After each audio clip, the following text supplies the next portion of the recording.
అందరూ వస్తారని normal water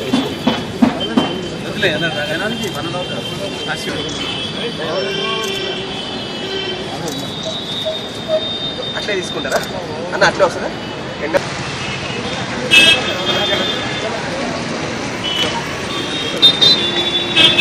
ముఖ్యమంత్రి గారు ఏదైతే రిజర్వేషన్లు ఇస్తామని చెప్తున్నారో ఇది ఎస్సీ ఎస్టీ బీసీ అయితే రాజ్యాంగపరంగా ఇది ఇప్పటికే అందుబాటులో ఉన్నాయి.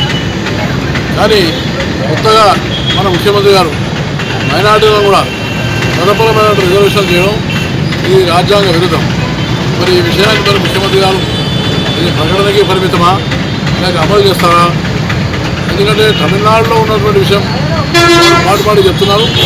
9వ షెడ్యూల్ అయితే అమెండ్మెంట్ చేయాలను ఇది కేంద్రం యొక్క చేతుల్లో ఉంటుంది. అయినా మతపరమైన రిజర్వేషన్ ఎందుకు రావు?